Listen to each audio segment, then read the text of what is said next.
കൂട്ടം കേറ്റഡ് പ്ലസ് ഇന്നത്തെ ക്ലാസ് ആരംഭിക്കുകയാണ്. ഇന്ന് സൈക്കോളജിയാണ്. സ്വാഗതം ആശംസിക്കുന്നത് അധ്യാപക കൂട്ട അഡ്മിൻസ് ഗ്രൂപ്പ് അംഗമായിട്ടുള്ള ശോഭ ടീച്ചറാണ്. ശോഭ ടീച്ചറിനെ ക്ഷണിക്കുന്നു.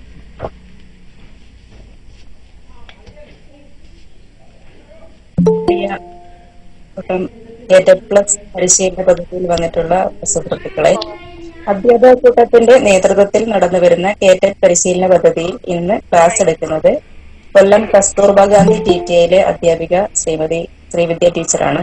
മാഡത്തെയും ഈ പരിശീലനത്തിൽ പങ്കെടുക്കാനെത്തിയിട്ടുള്ള നിങ്ങളെ ഓരോരുത്തരെയും സ്വാഗതം ചെയ്യുന്നു. അതോടൊപ്പം കേറ്റഡ് പരിശീലനത്തിൽ പങ്കെടുക്കുന്ന നിങ്ങൾക്ക് ഏവർക്കും മികച്ച വിജയം പ്രാപ്തമാവട്ടെ എന്ന് ആശംസിക്കുകയും ചെയ്യും. Okay, thank you Shobha teacher. Class നയിക്കുന്നതിന് വേണ്ടിയിട്ട് ശ്രീവിദ്യ ടീച്ചറിനെ ക്ഷണിക്കുകയാണ്.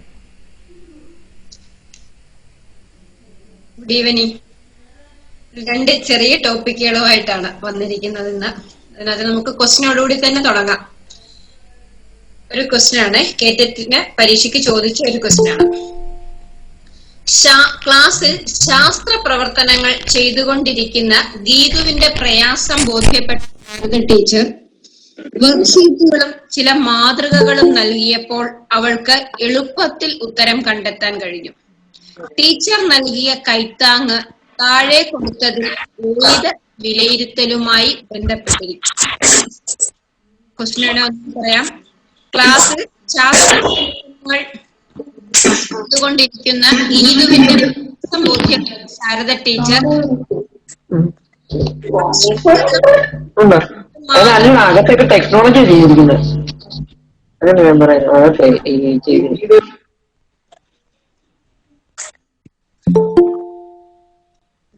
ചില മാതൃകകളും നൽകിയപ്പോൾ അവൾക്ക് എളുപ്പത്തിൽ ഉത്തരം കണ്ടെത്താൻ കഴിഞ്ഞു. ടീച്ചർ നൽകിയ കൈത്താങ് താഴെ കൊടുത്തതിൽ ഏത് വിലയിരുത്തലുമായി ബന്ധപ്പെട്ടിരിക്കുന്നു? പഠനത്തെ വിലയിരുത്തൽ, പഠനം തന്നെ വിലയിരുത്തൽ, പഠനത്തിനായുള്ള വിലയിരുത്തൽ, പഠനത്തെ ആന്തരികമായി വിലയിരുത്തൽ. പഠനത്തെ വിലയിരുത്തൽ.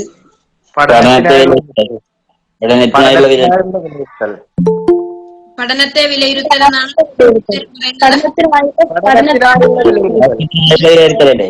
യെസ്, പഠനത്തിനായുള്ള വിലയിരുത്തലാണ്.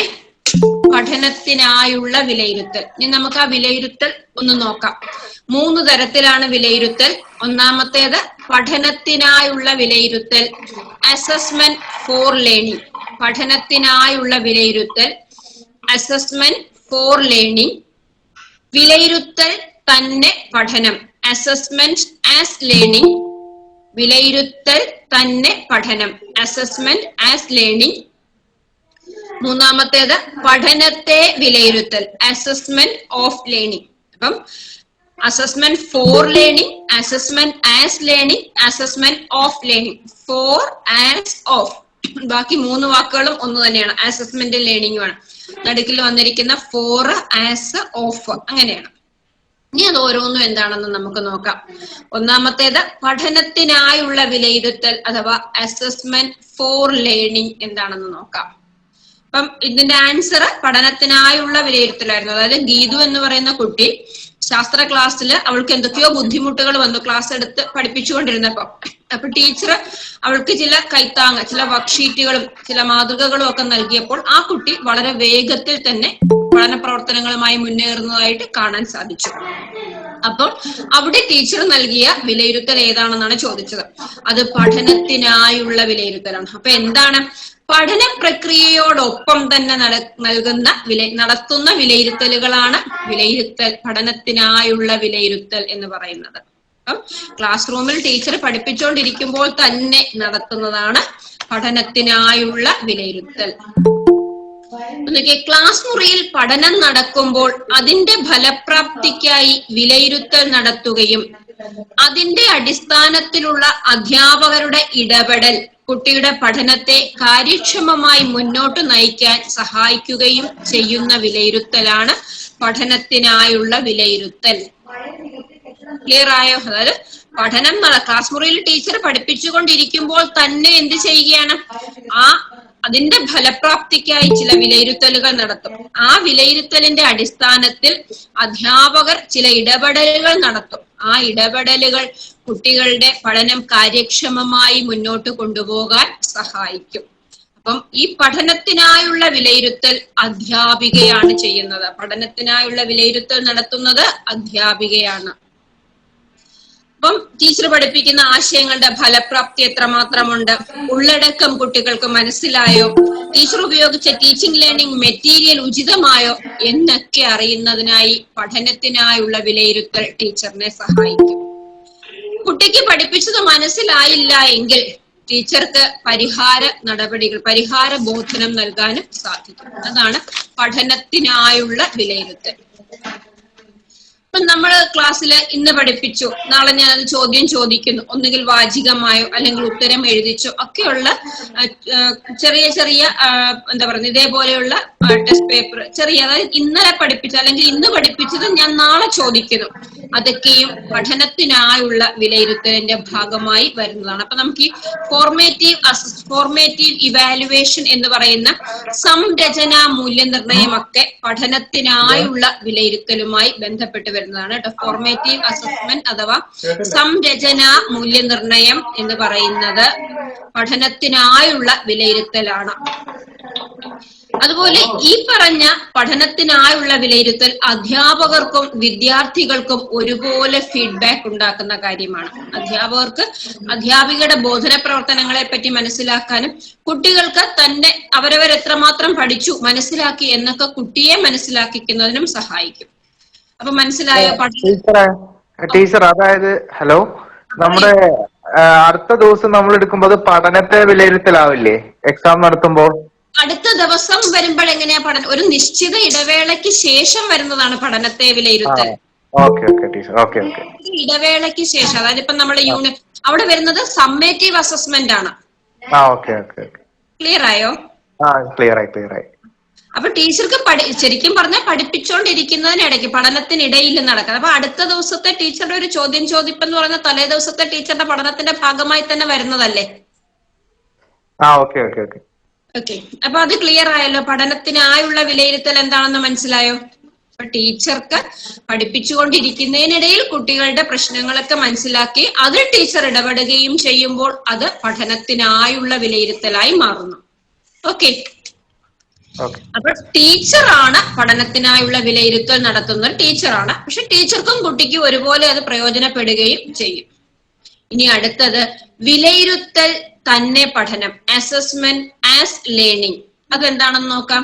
അതാരായിരിക്കും ചെയ്യുന്നത്? വിലയിരുത്തൽ തന്നെ പഠനം, അസസ്മെന്റ് ആസ് ലേണിംഗ് ആരായിരിക്കും ചെയ്യുക?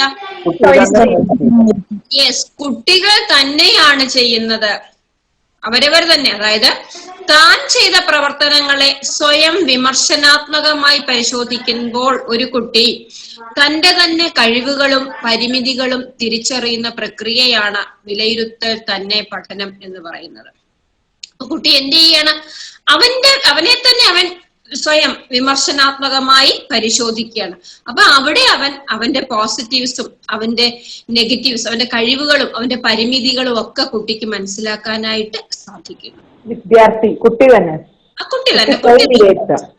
കുട്ടി തന്നെയാണ് ചെയ്യുന്നത്. വിലയിരുത്തൽ തന്നെ പഠനത്തിൽ അധ്യാപകന് പങ്കില്ല, കുട്ടിയാണ് ചെയ്യുന്നത്. കുട്ടി അവനെ സ്വയം വിമർശനാത്മകമായി വിലയിരുത്തുകയാണ് ചെയ്യുന്നത്. അതായത് എത്രമാത്രം താൻ പഠിച്ചു, എത്രമാത്രം തനിക്ക് മനസ്സിലായി, അല്ലെ, അങ്ങനെയൊക്കെയുള്ള കാര്യങ്ങൾ കുട്ടി സ്വയം ചിന്തിക്കുകയാണ് അവിടെ ചെയ്യുന്നത്. അപ്പം അവിടെ വരുന്ന ഒരു വാക്ക് മെറ്റാകോഗ്നിഷൻ, അതായത് അതീത ചിന്ത ആണ് മെറ്റാകോഗ്നിഷൻ. അതായത് കുട്ടി സ്വയം അവന്റെ കഴിവുകളും പരിമിതികളും ഒക്കെ മനസ്സിലാക്കുന്ന ആ മെറ്റാകോഗ്നിഷൻ, അതീത ചിന്ത എന്ന് പറയുന്നത് ഈ പറഞ്ഞ വിലയിരുത്തൽ തന്നെ പഠനം, അതായത് അസസ്മെന്റ് ആസ് ലേണിംഗുമായി ബന്ധപ്പെട്ട് വരുന്നതാണ് മെറ്റാകോഗ്നിഷൻ അഥവാ അതീത ചിന്ത എന്ന് പറയുന്നത്. ഈ മെറ്റാകോഗ്നിഷൻ എന്ന് പറയുന്ന വാക്ക് കൊണ്ടുവന്നത് ആരാണെന്നറിയാമോ? ആരുടേതാണെന്നറിയാമോ ആ വേർഡ് മെറ്റാകോഗ്നിഷൻ അഥവാ അതീത ചിന്ത?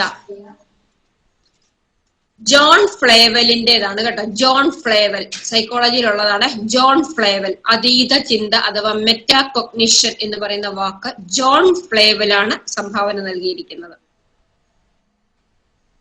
അപ്പം എന്താണ് അസസ്മെന്റ് ആസ് ലേണിംഗ് എന്ന് പറയുന്നത് കുട്ടി തന്നെ ചെയ്യുന്നതാണ്. അവൻ അവനെ തന്നെ വിമർശനാത്മകമായി വിലയിരുത്തുകയാണ്. അവിടെ ടീച്ചർക്ക് റോളൊന്നുമില്ല. ഓക്കെ, അടുത്തതിലേക്ക് പോട്ടെ. ഓക്കെ, നെക്സ്റ്റ് പഠനത്തെ വിലയിരുത്തൽ, അതായത് അസസ്മെന്റ് ഓഫ് ലേണിംഗ്. അതെന്താണെന്നറിയുമോ? ഒരു നിശ്ചിത കാലയളവിന് ശേഷം കുട്ടിയുടെ പഠന നിലവാരം അളക്കുന്നതിനും പഠന ബോധന പ്രക്രിയയിലൂടെ ഓരോ പഠിതാവിനും ഉണ്ടായ മാറ്റം, പഠന നിലവാരം എന്നിവ മനസ്സിലാക്കുന്നതിനും സഹായിക്കുന്നു. അപ്പൊ ഇപ്പൊ നമ്മളൊരു ക്രിസ്മസ് എക്സാം നടത്തി, അല്ലെങ്കിൽ ഒരു യൂണിറ്റ് ടെസ്റ്റ്, ഒരു എന്താ പറയുക മന്ത്ലി എക്സാം, ഒരു മാസം, ഒരു നിശ്ചിത കാലയളവിന് ശേഷം, അല്ലെങ്കിൽ Christmas exam, then Onam exam, annual exam, ഇതെല്ലാം എന്താണ്? പഠനത്തെ വിലയിരുത്തലാണ്. എന്താ പറഞ്ഞ, ഒരു നിശ്ചിത കാലയളവിന് ശേഷം കുട്ടിയുടെ പഠന നിലവാരം അളക്കുന്നതിനും പഠന ബോധന പ്രക്രിയയിലൂടെ ഓരോ പഠിതാവിനും ഉണ്ടായ മാറ്റം, അവന്റെ പഠന നിലവാരം എന്നിവ മനസ്സിലാക്കുന്നതിനും സഹായിക്കുന്നത് പഠനത്തെ വിലയിരുത്തലാണ്. നമ്മൾ നടത്തുന്ന പരീക്ഷകൾ, അതുപോലെ ഈ സമ്മേറ്റീവ് അസസ്മെന്റ് അഥവാ ആത്യന്തിക മൂല്യനിർണയം എന്നൊക്കെ പറയുന്നത് പഠനത്തെ വിലയിരുത്തലുമായി ബന്ധപ്പെട്ട് വരുന്നതാണ്. അപ്പൊ ഈ വിലയിരുത്തൽ പ്രക്രിയകൾ മനസ്സിലായോ? മൂന്നും: assessment for learning, assessment as learning, assessment of learning. Clear ആയല്ലോ? ഒരു പ്രാവശ്യം കൂടി സിമ്പിൾ ആയിട്ടൊന്ന് പറയാമോ? എന്തോ ഒരു പ്രാവശ്യം കൂടി സിമ്പിൾ ആയിട്ടൊന്ന് പറയാമോ? ഓക്കെ സാറേ, അതായത് പഠനത്തിനായുള്ള വിലയിരുത്തൽ എന്ന് പറയുമ്പോൾ ടീച്ചർ പഠിപ്പിച്ചുകൊണ്ടിരിക്കുമ്പോൾ തന്നെ ടീച്ചർ കുട്ടികളെ വിലയിരുത്തുന്നുണ്ട്. ഞാൻ പഠിപ്പിച്ചതൊക്കെ കുട്ടിക്ക് മനസ്സിലായോ, അല്ലെങ്കിൽ ഇന്ന കുട്ടിക്ക് ഒരു ബുദ്ധിമുട്ട് വരുന്നു, ടീച്ചർ അത് മനസ്സിലാക്കുന്നു. അപ്പൊ തന്നെ ടീച്ചർ എന്ത് ചെയ്യുന്നു? ആ കുട്ടിയെ സഹായിക്കുന്നു. അതൊക്കെ എന്താണ്? പഠനത്തിനായുള്ള വിലയിരുത്തലാണ്. അത് ടീച്ചറാണ് ചെയ്യുന്നത്. പഠനത്തിനായുള്ള വിലയിരുത്തൽ ടീച്ചർ ചെയ്യുകയാണ്. അസസ്മെന്റ് ആസ് ലേണിംഗ്, പഠനം തന്നെ, അതായത് വിലയിരുത്തൽ തന്നെ പഠനം എന്ന് പറയുന്നത് ആരാ ചെയ്യുന്നത്? കുട്ടി. അവന്റെ കഴിവുകളെയും അവന്റെ കഴിവുകളെയും അവന്റെ പരിമിതികളെയും ഒക്കെ അവൻ എന്ത് ചെയ്യുന്നു? സ്വയം വിമർശനാത്മകമായി ചിന്തിച്ച് മനസ്സിലാക്കുന്നു. അവിടെ കുട്ടി തന്നെ അവനെ വിലയിരുത്തുകയാണ്. അതാണ് അസസ്മെന്റ് ആസ് ലേണിംഗ് എന്ന് പറയുന്നത്. അവിടെ ടീച്ചർക്ക് പങ്കില്ല. ഓക്കെ, അവിടെയാണ് ഞാൻ മെറ്റാ കൊഗ്നിഷൻ അഥവാ അതീത ചിന്ത എന്ന് പറയുന്നത്. അസസ്മെന്റ് ആസ് ലേണിംഗ് ആണ്. ഓക്കെ സാറേ, അടുത്തത് പഠനത്തെ വിലയിരുത്തൽ, അതായത് ഒരു നിശ്ചിത കാലയളവിന് ശേഷം, അതായത് ആ പഠന ബോധന പ്രക്രിയയിലൂടെ, അതായത് ഒരു നിശ്ചിത കാലയളവിൽ ടീച്ചർ അല്ലെങ്കിൽ ടീച്ചർമാരൊക്കെ നൽകിയ പഠന ബോധന പ്രക്രിയയിലൂടെ കുട്ടിക്കുണ്ടായ മാറ്റം എന്താണ്, കുട്ടിയുടെ പഠന നിലവാരത്തിലുണ്ടായ മാറ്റം എന്താണ് എന്നൊക്കെ മനസ്സിലാക്കുന്നതിനാണ് പഠനത്തെ വിലയിരുത്തൽ സഹായിക്കുന്നത്. ഞാൻ പറഞ്ഞില്ലേ, നമ്മൾ ഇടുന്ന ടെസ്റ്റ് പേപ്പറുകളാവാം, അല്ലെങ്കിൽ യൂണിറ്റ് ടെസ്റ്റുകളാവാം, ടേം എക്സാമുകൾ, ദെൻ അവസാനം നടത്തുന്ന സമ്മേറ്റീവ് അസസ്മെന്റ്, ഇതെല്ലാം എന്തിലാ വരുന്നതാണ്? പഠനത്തെ വിലയിരുത്തലാണ്. ഓക്കെ, ക്ലിയർ ആയോ സാറേ?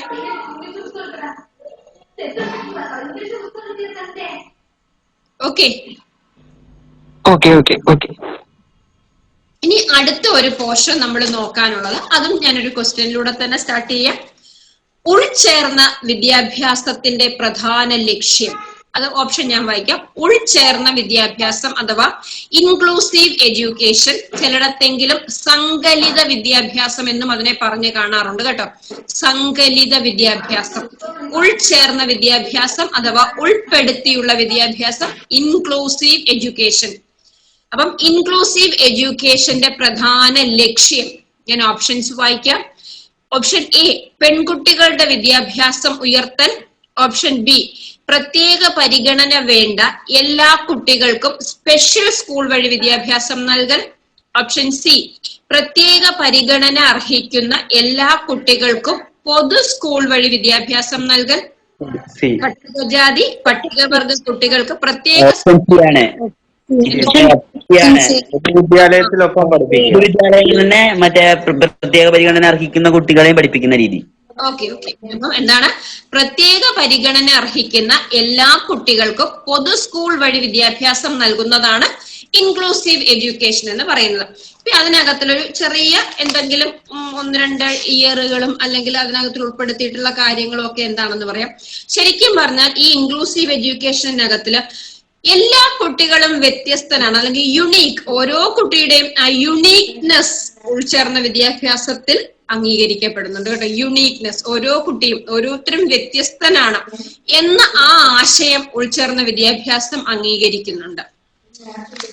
അപ്പം എന്താണ് PWD ആക്ട് എന്ന് പറയുന്നത്? Social with disability disabilities act, അതായത് personal with disabilities act. Okay, person with disabilities act ഏത് ഇയർ ആണെന്ന് അറിയാമോ? പരീക്ഷയ്ക്ക് ചോദിക്കാം. 1995. 1995 ആണ് പേഴ്സൺ വിത്ത് ഡിസബിലിറ്റീസ് ആക്ട്. ഇതിനകത്തിൽ എത്ര ഡിസബിലിറ്റീസിനെ ഉൾപ്പെടുത്തിയിട്ടുണ്ടായിരുന്നു? 7 ഡിസബിലിറ്റീസിനെ ആയിരുന്നു ഉൾപ്പെടുത്തിയിരുന്നത്. 1995 PWD ആക്ടിൽ 7 വിഭാഗത്തെയായിരുന്നു ഉൾപ്പെടുത്തിയിരുന്നത്. അതിനുശേഷം RPWD ആക്ട് കൊണ്ടുവന്നു. RPWD ആക്ട് അതിനകത്തിൽ വന്ന, അതായത് the right of person with disabilities act, അതാണ് RPWD ആക്ട്. RPWD എന്ന് പറയുന്നത് കേട്ടോ. RPWD ആക്ട് എന്താണ്? The Rights of Person with Disabilities Act 2016. 2016. എപ്പോഴും ഒരു പരീക്ഷയ്ക്ക് ഈ ഒരു ഇയർ ചോദിച്ചിട്ടുണ്ട്. 2016 RPWD ആക്ട് ആണ്. The right of person with disabilities act. അതിനകത്തിൽ വേറെ 14 വിഭാഗങ്ങളെയും കൂടെ ഉൾപ്പെടുത്തി. ഇപ്പം എത്ര ഉണ്ടെന്നറിയാമോ? മൊത്തത്തില് 21 വിഭാഗങ്ങളാണ് PWD ആക്ടിന്റെ അണ്ടറിൽ വരുന്നത്. ടീച്ചറെ അതിന്റെ ഫുൾ ഫോം ഒന്നും കൂടെ പറയാമോ? ദ റൈറ്റ്സ്, അവകാശങ്ങൾ. The rights of person with disabilities act. The rights of person with disabilities act 2016. Year മറ്റേത് 1995, ഇത് 2016 കേട്ടോ. നമുക്കതൊന്ന് ഏതൊക്കെ അസുഖങ്ങളാണ് എന്നും കൂടെ ജസ്റ്റ് ഒന്ന് ഒളിച്ചു നോക്കി പോകാം. അതായത് ആദ്യമേ പറഞ്ഞിരിക്കുന്ന 7 എണ്ണം PWD ആക്ടിൽ ഉണ്ടായത്: പൂർണ്ണ അന്ധത, അതായത് ബ്ലൈൻഡ്നെസ്, പൂർണ്ണ അന്ധത, കാഴ്ചക്കുറവ്, ലോ വിഷൻ, ഭേദമായ കുഷ്ഠരോഗം, ലെപ്രസി ക്യൂർഡ്, ചലന പരിമിതി, ലൊക്കോമോട്ടർ ഡിസബിലിറ്റി, ശ്രവണ വൈകല്യം, ഹിയറിംഗ് ഇമ്പയർമെന്റ്, ബുദ്ധി പരിമിതി, ഇന്റലക്ച്വലി ചലഞ്ച്ഡ്, മാനസിക രോഗം, മെന്റൽ ഇൽനെസ്. ഒന്നുകൂടെ പറയാം: പൂർണ്ണ അന്ധത അഥവാ ബ്ലൈൻഡ്നെസ്, കാഴ്ചക്കുറവ്, ലോ വിഷൻ, ഭേദമായ കുഷ്ഠരോഗം, ലെപ്രസി ക്യൂർഡ്, ചലന പരിമിതി, ലൊക്കോമോട്ടർ ഡിസബിലിറ്റി, ശ്രവണ വൈകല്യം, ഹിയറിംഗ് ഇമ്പയർമെന്റ്, ബുദ്ധി പരിമിതി, ഇന്റലക്ച്വലി ചലഞ്ച്ഡ്, മാനസിക രോഗം, മെന്റൽ ഇൽനെസ്. അങ്ങനെ 7 എണ്ണമായിരുന്നു PWD ആക്ട് 1995 ഉൾപ്പെടുത്തിയിരുന്നത്. അതിന്റെ കൂട്ടത്തിൽ 14 എണ്ണം കൂടെ RPWD ആക്ടിൽ വന്നു. അത് ഏതൊക്കെയാണെന്ന് നമുക്കൊന്ന് നോക്കാം. ഒന്ന്, ഡ്വാർഫിസം. അറിയാമല്ലോ എന്തോ ഡ്വാർഫിസം എന്ന് പറഞ്ഞാല്? ശരീരത്തിന്റെ വലിപ്പക്കുറവുള്ളവരാണ്, കുഞ്ഞു മനുഷ്യരില്ലേ, ഡ്വാർഫ്, വലിപ്പം കുറവുള്ള. വാമനത്വം, അതാണ് ഡ്വാർഫിസം എന്ന് പറഞ്ഞാൽ. ജൈജാന്റിസം ആണ് ഭീമാകാരത്വമേ. അപ്പൊ ഡ്വാർഫിസം അതായത് വാമനത്വം, ചെറിയ മനുഷ്യര്. ശരിക്കും പറഞ്ഞാൽ 4 അടിയൊക്കെ അവർക്ക് എന്താ പറയുന്നത് വലിപ്പം അത്രയൊക്കെ ഉണ്ടാവുള്ളൂ. അവർക്ക് പക്ഷെ ബുദ്ധിപരമായ പരിമിതിയൊന്നും ഉണ്ടാവത്തില്ല. അവരെ ഈ RPWD ആക്ട് ഉൾപ്പെടുത്തിയിട്ടുണ്ട്. പേഴ്സൺ വിത്ത് ഡിസബിലിറ്റിയിൽ ഭിന്ന നിലവാരക്കാരായിട്ട് അവരെ ആക്സെപ്റ്റ് ചെയ്തിട്ടുണ്ട്. രണ്ടാമത്തെ വിഭാഗമാണ് ഓട്ടിസം. ASD, അതായത് ഓട്ടിസം സ്പെക്ട്രം ഡിസോർഡർ എന്നാണ് അതിന്റെ കറക്റ്റ് ആയിട്ട്. Autism spectrum disorder. നിങ്ങൾക്കെല്ലാം ഇത് അറിയാമായിരിക്കും. ഇപ്പൊ നമ്മുടെ സ്കൂളുകളിലൊക്കെ സ്പെഷ്യൽ ടീച്ചേഴ്സും ഇങ്ങനെയുള്ള കുട്ടികളൊക്കെ നമ്മുടെ പൊതുവിദ്യാലയങ്ങളിൽ ഇപ്പൊ പഠിക്കുന്നുണ്ട്. അവർക്ക് വേണ്ടി റിസോഴ്സ് ടീച്ചേഴ്സ് ഒക്കെ വന്ന് ക്ലാസ് എടുക്കാറുണ്ടല്ലോ അല്ലെ. Then autism spectrum disorder, ASD. അത് എന്തുകൊണ്ടാണ് ഈ ഓട്ടിസം ഉണ്ടാകുന്നതെന്ന് ചോദിച്ചാൽ, ബ്രെയിനിലെ ന്യൂറോണുകളുടെ വികാസ തകരാറ് മൂലം ഉണ്ടാകുന്ന ഒരവസ്ഥയാണ് ഓട്ടിസം. ബ്രെയിനിലെ ന്യൂറോണുകളുടെ വികാസ തകരാറ് മൂലമുണ്ടാകുന്ന അവസ്ഥയാണ് ഓട്ടിസം. ഓട്ടിസം സ്കൂളുകളൊക്കെ ഉണ്ട്, സ്പെഷ്യൽ സ്കൂളുകളൊക്കെ ഉണ്ട് കേട്ടോ. ചില കുട്ടികളൊക്കെ അസാമാന്യമായ ശേഷികൾ പ്രകടിപ്പിക്കുന്ന ഓട്ടിസം ബാധിച്ച കുട്ടികളുണ്ടാകും. പാട്ടുപാടല്, ചിത്രം വര, അങ്ങനെയൊക്കെയുള്ള കുട്ടികളുണ്ട് കേട്ടോ ഓട്ടിസം. ടീച്ചറെ, ഓട്ടിസം എന്നാണ് ഒന്നും കൂടെ പറയോ?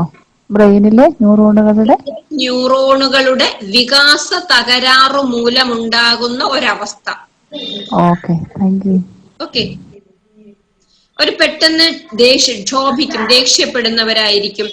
ഒരേ തരത്തിലുള്ള ശാരീരിക ചേഷ്ടകൾ ഇങ്ങനെ റിപ്പീറ്റ് ചെയ്ത് കാണിക്കും. ഇതൊക്കെയാണ് അവരുടെ ചെറിയ ലക്ഷണങ്ങൾ എന്നൊക്കെ നമുക്ക് പറയാം കേട്ടോ. അവരുടെ ആവശ്യങ്ങളൊന്നും അവർ നമ്മളുടെ മുഖത്ത് നോക്കി പറയാറില്ല. ഇതൊക്കെ അവരുടെ ലക്ഷണങ്ങളാണ്.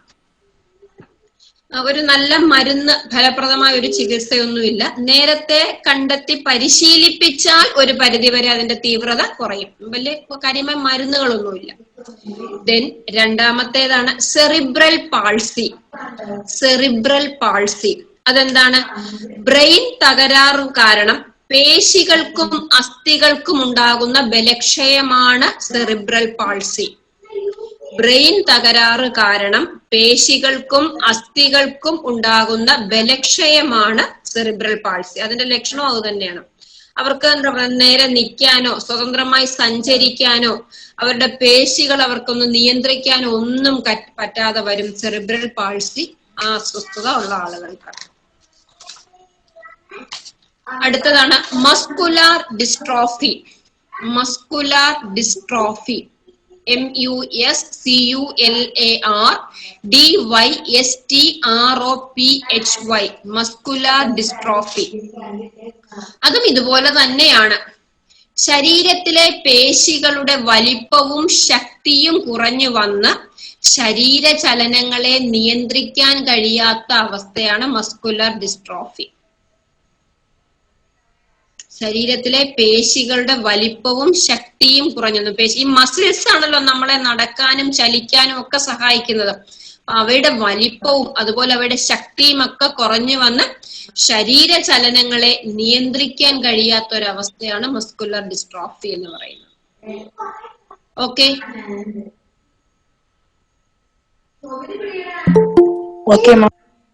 അടുത്തത് അടുത്തതാണ് ആസിഡ് ആക്രമണം മൂലമുണ്ടാകുന്ന പരിമിതികൾ. ആസിഡ് ആക്രമണം മൂലമുണ്ടാകുന്ന പരിമിതികൾ നമുക്കറിയാം. ഒരുപാട് ആളുകൾ അങ്ങനെയുണ്ട്. ആസിഡ് ഈ എന്താ പറയുക, ചില ആക്രമികളൊക്കെ ഇങ്ങനെ ആസിഡൊക്കെ മുഖത്തേക്കും ഒക്കെ ഒഴിച്ചിട്ട് പോകുന്ന അങ്ങനെ കുറേയധികം ആളുകൾ നമ്മുടെ കൂട്ടത്തിലുണ്ട്. ആസിഡ് അറ്റാക്ക് വിക്ടിംസ് എന്നാണ് അവർ പറയുന്നത്. ആസിഡ് അറ്റാക്ക് വിക്ടിംസ് അവര് ഇതിനകത്തിൽ വരുന്ന ആളുകളാണ്, ഈ വിഭാഗത്തിൽ വരുന്ന ആളുകളാണ്. ദെൻ അടുത്തതാണ് പാർക്കിൻസൺസ് രോഗം, പാർക്കിൻസൺസ് ഡിസീസ്. കൈവറക്കല്ലേ, കാല് എന്താ പറയുക, അങ്ങനെ കൈ ഇങ്ങനെ വരച്ചോണ്ടിരിക്കുക. ദെൻ അവര് ബട്ടൺ, ഷർട്ടിന്റെ ഒക്കെ ബട്ടൺ ഇടുമ്പോ അതിങ്ങനെ ഏറിയും കുറഞ്ഞും പോകും. ചെരുപ്പ് കാലിൽ കയറ്റിയിടാൻ ബുദ്ധിമുട്ടായിരിക്കും. അങ്ങനെ കുറച്ച് ബുദ്ധിമുട്ടുകൾ അവർക്കുണ്ടാവും. ശരിക്കും അതാണ് പ്രായമായവരിൽ കണ്ടുവരുന്ന ഒരു രോഗാവസ്ഥയാണ് പാർക്കിൻസൺസ്. അത് ഇതുപോലെ തന്നെയാണ്. ശരീരചലനങ്ങളെ തടസ്സപ്പെടുത്തുമാറ് തലയും കൈകളും ഒക്കെ ഇരുന്ന് വിറയ്ക്കും. തലയും ഒക്കെ ഇങ്ങനെ ഇരുന്ന് അനങ്ങും. അങ്ങനെയുള്ള ആളുകളുടെ കേട്ടോ. നമ്മൾ ഈ എന്താ പറയുന്ന വെട്ടുവാദം എന്നൊക്കെ പറയും. ഓരോരുത്തർക്കും ഓരോ പേരിലാണ് അറിയപ്പെടുന്നത്. അതെ, എന്തോ പേര് ഒന്നും കൂടി പറയാമോ? Parkinson's disease. Parkinson's disease. Okay ടീച്ചറെ. Okay ma'am, okay. അടുത്തതാണ് multiple sclerosis. Multiple sclerosis, MULTIPL, multiple sclerosis, SCLEROSIS, multiple sclerosis. അതായത് ബ്രെയിനിലെയും നട്ടെല്ലിലെയും നാഡികൾ തകരാറിലാവുമ്പോൾ സംഭവിക്കുന്ന അവസ്ഥയാണ് മൾട്ടിപ്പിൾ സ്ക്ലീറോസിസ്. അപ്പൊ നമ്മുടെ ബ്രെയിനിലെയും അതുപോലെ നട്ടെല്ലിലെയും നാഡികൾക്ക് തകരാറ് സംഭവിക്കുന്നതാണ് മൾട്ടിപ്പിൾ സ്ക്ലീറോസിസ്. അവരുടെ കൈകാലുകൾക്ക് ബലക്ഷയം, തരിപ്പ്, പേശികളിൽ കോച്ചിപ്പിടുത്തം, ദുഷ്കരമായ സംസാരം, ഭക്ഷണം കഴിക്കാൻ ബുദ്ധിമുട്ടുക, ബാലൻസ് നഷ്ടപ്പെടുക, ഇതൊക്കെയാണ് മൾട്ടിപ്പിൾ സ്ക്ലീറോസിസ് എന്ന് പറയുന്ന അസുഖത്തിന്റെ ലക്ഷണം. അടുത്തതാണ് തലാസീമിയ. അറിയാമോ എന്താണെന്ന് കേട്ടിട്ടുണ്ടോ? Thalassaemia, THALASSEMIA, thalassaemia. അത് ശരിക്കും രക്തസംബന്ധമായ ഒരു പാരമ്പര്യ രോഗമാണ് തലാസീമിയ. അതുപോലെയുള്ള വേറൊരു രോഗമുണ്ട്, അതിന്റെ പേരറിയാമോ? രക്തസംബന്ധമായ വേറൊരു പാരമ്പര്യ രോഗം, അത് നമ്മളൊക്കെ എപ്പോഴും കേട്ടിട്ടുള്ളതാ. റോയൽ ഡിസീസ് എന്നൊക്കെ അറിയപ്പെടുന്നതാണ് ആ അസുഖം. റോയൽ ഡിസീസ്, അതായത് ബ്രിട്ടീഷ് രാജകുടുംബാംഗങ്ങൾക്കൊക്കെ ഉള്ള ഒരു അസുഖമാണത്.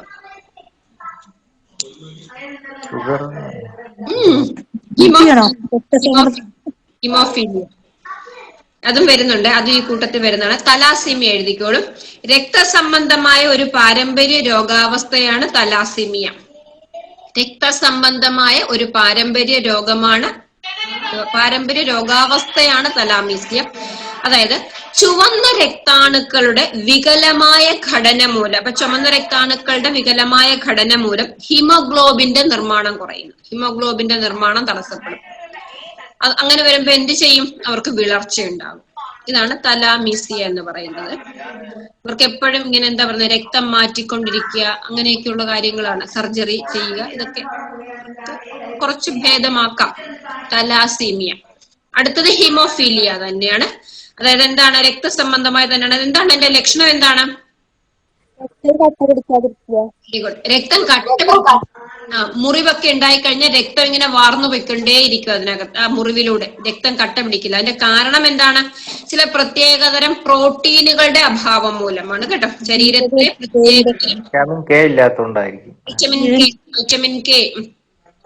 വൈറ്റമിൻ കെ ഇല്ലാത്തതുകൊണ്ട് ചില പ്രത്യേകതരം വൈറ്റമിൻ കെയും കാൽഷ്യവും ഒക്കെ രക്തം കട്ട പിടിക്കാൻ സഹായിക്കുന്നവയാണ്.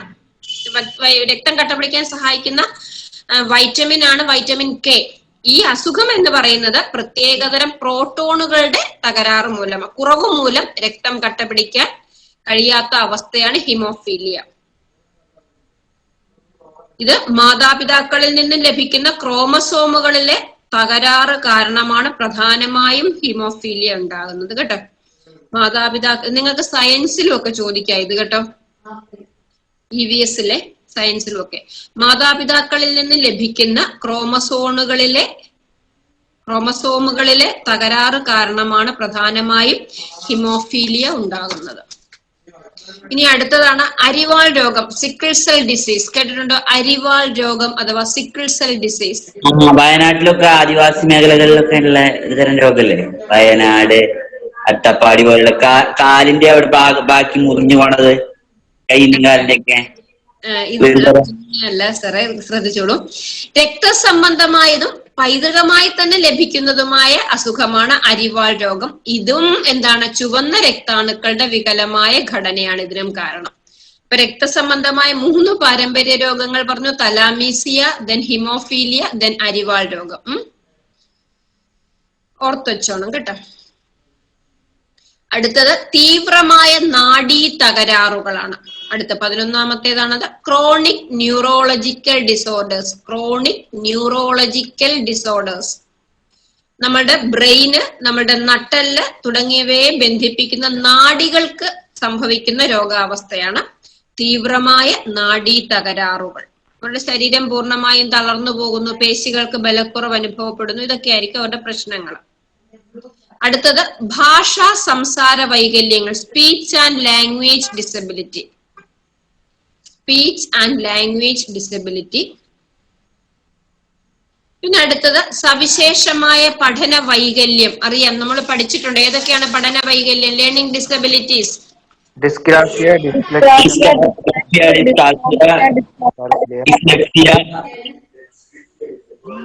മൂന്നാലഞ്ചെണ്ണം നമ്മൾ പഠിച്ചിട്ടുണ്ട് അല്ലേ?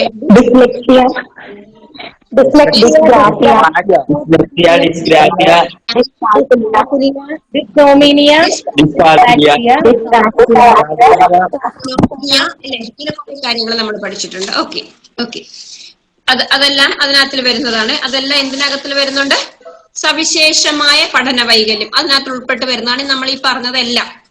പിന്നെ ഏറ്റവും അവസാനത്തേത് ബഹുമുഖ വൈകല്യങ്ങൾ ഒന്നിച്ച്, മൾട്ടിപ്പിൾ ഡിസബിലിറ്റീസ്. ഈ പറഞ്ഞതിൽ ഒരുപാട് വൈകല്യങ്ങളും കൂടെ ഒരാളിൽ നമുക്ക് ചിലപ്പോൾ കാണാനായിട്ട് സാധിക്കും. അതായത് ബുദ്ധിപരമായ വെല്ലുവിളിയോടൊപ്പം കേൾവിക്കുറവ്, അല്ലെങ്കിൽ ലൊക്കോമോട്ടർ ഡിസോർഡേഴ്സ്, അങ്ങനെ ഏതെങ്കിലും ഒന്നിലധികം വൈകല്യങ്ങൾ ഒന്നിച്ചനുഭവിക്കുന്ന ആളുകളും ഉണ്ടാകും. ഇതാണ് PW ഉൾച്ചേർന്ന വിദ്യാഭ്യാസവുമായി ബന്ധപ്പെട്ട് പറയാനുള്ളത്. ഓക്കെ,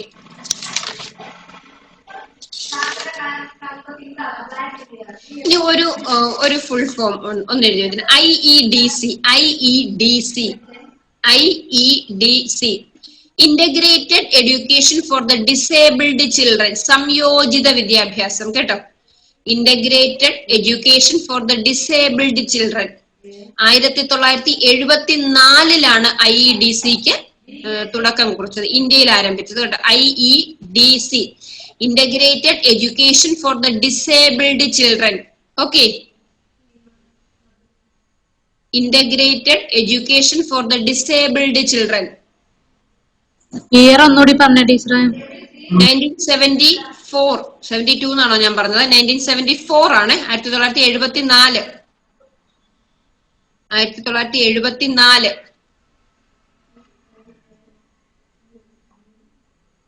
ഈ ഉൾച്ചേർന്ന വിദ്യാഭ്യാസത്തിന്റെ ഒരു ചരിത്രം നമ്മൾ നോക്കിക്കഴിഞ്ഞാൽ ടോട്ടൽ സെഗ്രിഗേഷൻ ആയിരുന്നു ആദ്യമേയൊക്കെ. അവരെ ശരിക്കും പറഞ്ഞാൽ സ്കൂളിലൊന്നും വിടത്തൊന്നുമില്ല, അവരെങ്ങനെ സെഗ്രിഗേറ്റ് ആയിട്ടൊക്കെ ഇങ്ങനെ മാറ്റി വെച്ചിരിക്കുമായിരുന്നു ആ കുട്ടികളെ. അത് കഴിഞ്ഞിട്ട് എന്താ, സ്പെഷ്യൽ സ്കൂൾ വന്നു, അവർക്ക് വേണ്ടി സ്പെഷ്യൽ സ്കൂളുകൾ വന്നു. അത് കഴിഞ്ഞിട്ട് പാർഷ്യൽ സെഗ്രിഗേഷനായി മാറി, ഇപ്പൊ അത് ഇൻക്ലൂഷനിലേക്കായി മാറി, ഉൾപ്പെടുത്തി, അവരെയും കൂടെ പൊതുവിദ്യാലയങ്ങളിൽ ഉൾപ്പെടുത്തി പഠിപ്പിക്കുക. ഓക്കെ, അപ്പൊ ഈ രണ്ടാശയങ്ങളാണ് ഞാൻ ശരിക്കും നിങ്ങളോട് ഡിസ്കസ് ചെയ്യാൻ ഉദ്ദേശിച്ചു വന്നത്. ഒന്നെന്ന് പറയുന്നത് വിലയിരുത്തലും, 2 ഇൻക്ലൂസീവ് എഡ്യൂക്കേഷനുമാണ്. അപ്പൊ അതിനിടയിൽ ഞാൻ കഴിഞ്ഞ ദിവസം ഒരു സയൻസിന്റെ ഒരു ക്വസ്റ്റ്യൻ പേപ്പർ ഡിസ്കസ് ചെയ്തപ്പോൾ എനിക്ക് കിട്ടിയ ഒരു കാര്യമാണ്. അതായത് സയൻസിൽ ചോദിച്ചിരിക്കുന്നതാണ്, എനിക്ക് സയൻസിലും സൈക്കോളജിയിലും ഒക്കെ നമ്മൾ പഠിക്കുന്നതാണത്. അതായത് താഴെ കൊടുത്തിരിക്കുന്നവയിൽ ഒന്ന് ശ്രദ്ധിച്ചോണേ, താഴെ കൊടുത്തിരിക്കുന്നവയിൽ കുട്ടികൾ നേടിയിരിക്കണം എന്ന് WHO വേൾഡ് ഹെൽത്ത് ഓർഗനൈസേഷൻ നിർദ്ദേശിക്കുന്ന ജീവിത നൈപുണികളിൽ പെടാത്തത്. ഓക്കെ, അതായത് കുട്ടികൾ നേടിയിരിക്കണം എന്ന് WHO നിർദ്ദേശിക്കുന്ന ജീവിത നൈപുണികളിൽ പെടാത്തത്: വിമർശനാത്മക ചിന്ത, ഓപ്ഷൻ എ വിമർശനാത്മക ചിന്ത, ഓപ്ഷൻ ബി തീരുമാനമെടുക്കൽ, ഓപ്ഷൻ സി പ്രവർത്തനങ്ങളിലെ പങ്കാളിത്തം, ഓപ്ഷൻ ഡി ആശയവിനിമയ ശേഷി. ഇതിലേതാണ് ജീവിത നൈപുണികൾ, ലൈഫ് സ്കിൽസിൽ ഉൾപ്പെടാത്തത്? യെസ് ടീച്ചറെ, പ്രവർത്തനങ്ങളിലെ പങ്കാളിത്തം. കഴിഞ്ഞ വട്ടം ക്വസ്റ്റ്യൻ വന്നിരുന്നത് ടീച്ചർ, ഫസ്റ്റിൽ തന്നെ വന്നിരുന്നു, സൈക്കോളജിയിൽ വന്നിരുന്നു. അറിയോ നിങ്ങൾക്ക് ഏതൊക്കെയാണ് എന്നുള്ളത്? ഞാൻ പറയാം. ജീവിത നൈപുണ്യം അറിയില്ല ടീച്ചർ, അത് നോട്ടായിട്ട് അയച്ചു തരാമോ?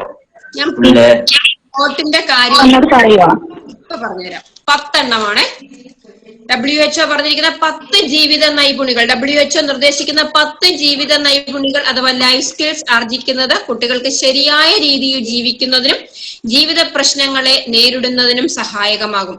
അതിൽ ഒന്നാമത്തേതാണ് സ്വയം അറിയുക, സെൽഫ് അവയർനെസ്. സ്വയം അറിയുക, സെൽഫ് അവയർനെസ്, അതായത് അവനവന്റെ കഴിവുകേടുകളെയും തിരിച്ചറിയാനും കഴിവുകൾ പരമാവധി വികസിപ്പിക്കാനുമുള്ള ശേഷിയാണ് സ്വയം അറിയുക, സെൽഫ് അവയർനെസ്. ഓക്കെ, രണ്ടാമത്തേതാണ് ക്രിയാത്മക ചിന്ത അഥവാ ക്രിയേറ്റീവ് തിങ്കിങ്. ക്രിയാത്മക ചിന്ത അഥവാ ക്രിയേറ്റീവ് തിങ്കിങ്. തീർത്തും പുതുമയായ അനുഭവങ്ങൾ ഉണ്ടാകുമ്പോൾ വ്യത്യസ്തമായി ചിന്തിക്കാനുള്ള കഴിവ് അത് കുട്ടിക്കുണ്ടാവണം. ക്രിയാത്മകമായ ചിന്ത. 3, വിമർശനാത്മക ചിന്ത അഥവാ ക്രിട്ടിക്കൽ തിങ്കിങ്. തെളിവുകളുടെയും കാര്യകാരണ ബന്ധത്തിന്റെയും അടിസ്ഥാനത്തിൽ വസ്തുനിഷ്ഠമായി വിലയിരുത്താനുള്ള ഒരു കഴിവാണ് ക്രിട്ടിക്കൽ തിങ്കിങ്. അത് കുട്ടിയിൽ ഉണ്ടാവണം. 4, തീരുമാനമെടുക്കൽ, ഡിസിഷൻ മേക്കിംഗ്.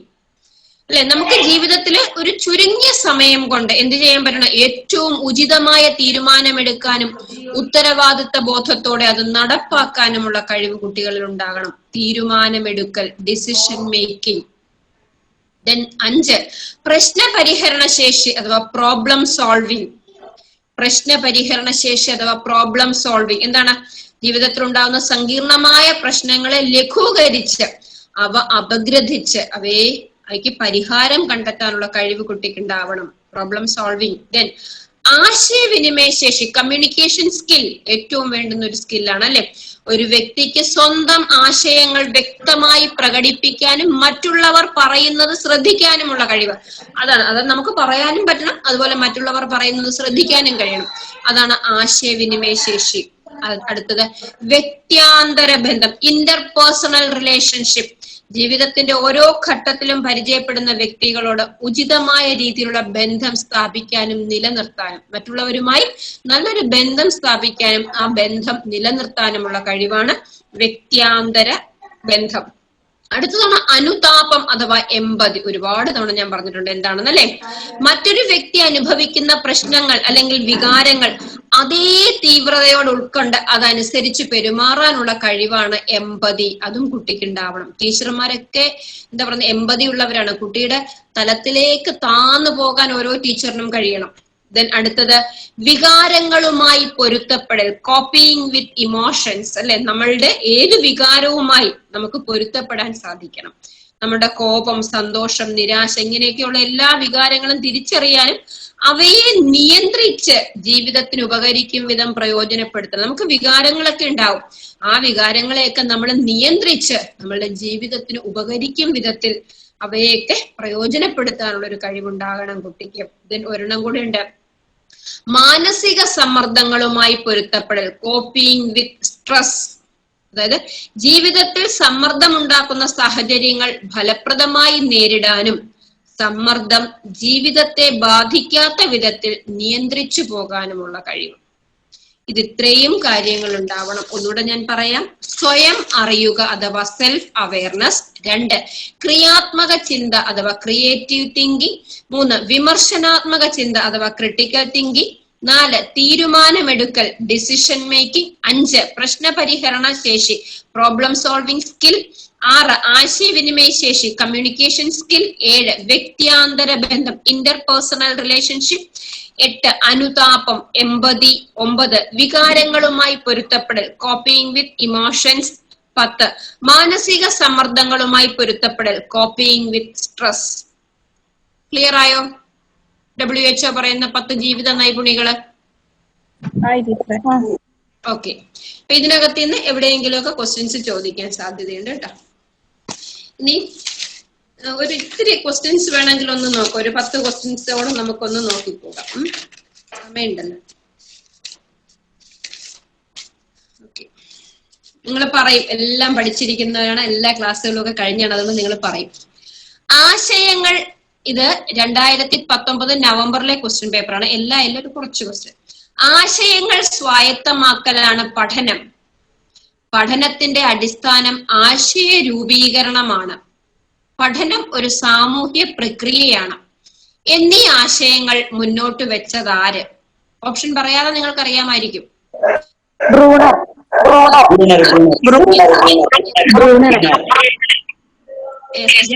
ബ്രൂണറുടേതാണ്. ആശയങ്ങൾ സ്വായത്തമാക്കലാണ് പഠനം. പഠനത്തിന്റെ അടിസ്ഥാനം ആശയ രൂപീകരണമാണ്. പഠനം ഒരു സാമൂഹ്യ പ്രക്രിയയാണ്. പിന്നെ ബ്രൂണർ എന്ത് പറഞ്ഞിട്ടുണ്ട്? കണ്ടെത്തൽ പഠനത്തെ പറ്റി പറഞ്ഞിട്ടുണ്ട്, ചാക്രികാരോഹണത്തെ പറ്റി പറഞ്ഞിട്ടുണ്ട് അല്ലെ? അങ്ങനെ പിന്നെ എന്താണ് വൈജ്ഞാനിക വികാസ ഘട്ടങ്ങൾ ബ്രൂണറുടേത് ഏതൊക്കെയാണ്?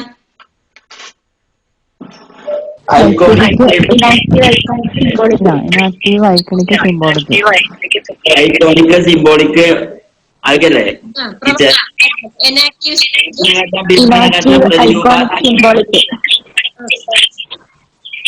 പ്രവർത്തന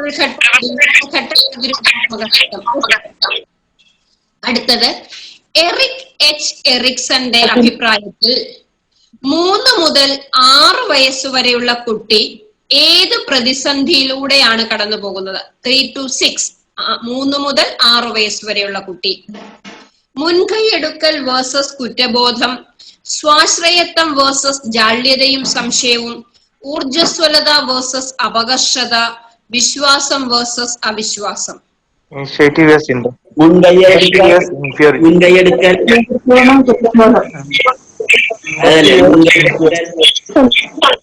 ടീച്ചർ പറഞ്ഞല്ലേ ഒന്നാമത്തെ ഓപ്ഷൻ. മുൻകൈയെടുക്കൽ വേഴ്സസ് കുറ്റബോധം. ടീച്ചറെ ശരിക്കും സ്കൂൾ ഏജ് അല്ലേ അത് വരുന്നത്? അല്ല, സ്കൂൾ ഏജിൽ വന്നില്ലല്ലോ. സ്കൂൾ ഏജ് എന്ന് പറയുമ്പോൾ 6 മുതൽ 12 വരെയാണ് സ്കൂൾ ഏജ്. അല്ല, ഞാൻ പറയാം, ചില ബുക്കുകൾ 1 to 5 എന്ന് വരുന്നുണ്ട് ചില ബുക്കുകൾ വായിക്കുമ്പോ. നിങ്ങൾക്ക് റെഫർ ചെയ്യുന്നത് പുസ്തകം എന്ന് പറയുന്നത് SCERT തയ്യാറാക്കിയ പുസ്തകമാണ് കേട്ടോ. അത് വേണമെങ്കിൽ പറയണോ? വേണ്ട ടീച്ചർ, വേണ്ട.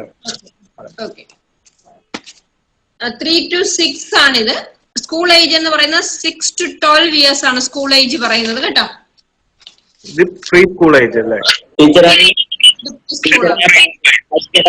മറ്റേ UN പറഞ്ഞ 10 ഇതില്ല, അതൊക്കെ ഒന്ന് ടീച്ചർ ചെറിയ നോട്ട് PDF ആക്കിട്ട് ഇട്ടുതരാമോ ഗ്രൂപ്പില്? ഇട്ടുതരാം, ഞാൻ ഓക്കെ. ഇനി ഇമ്പോർട്ടന്റ് കാര്യങ്ങളല്ലേ പോവാൻ. ചെയ്തു തരാം സർ, ചെയ്തു തരാം. നോക്കി, താഴെ കൊടുത്തിരിക്കുന്നവയിൽ പഠന വൈകല്യത്തിന് കാരണമായതിൽ പെടാത്തത് ഏത്? താഴെ കൊടുത്തിരിക്കുന്നവയിൽ പഠന വൈകല്യത്തിന് കാരണമാകാത്തതിൽ പെടാത്തത് ഏതെന്നാണ്. പാരമ്പര്യ ഘടകങ്ങൾ, മാനസിക ഘടകങ്ങൾ, പാരിസ്ഥിതിക ഘടകങ്ങൾ, ഇവയൊന്നുമല്ല. പാരിസ്ഥിതിക ഘടകങ്ങളല്ലേ പഠന വൈകല്യത്തിന് കാരണമാവാത്തത്? ഇവയൊന്നുമില്ല, ഇതെല്ലാം പഠന വൈകല്യത്തിന് കാരണം. പാരമ്പര്യ ഘടകങ്ങളും ഘടകങ്ങളും ഒക്കെ എന്താകാം? പഠന വൈകല്യത്തിന് കാരണമാകാം കേട്ടോ. ഇനി അടുത്തത്, പഠനത്തിൽ പിന്നോക്കം നിൽക്കുന്ന രമേശ് മറ്റുള്ളവരുടെ അംഗീകാരത്തിനു വേണ്ടി സംഗീത മത്സരത്തിൽ പങ്കെടുക്കുകയും മറ്റുള്ളവരുടെ ശ്രദ്ധ പിടിച്ചു പറ്റുകയും ചെയ്തു. കോമ്പൻസേഷൻ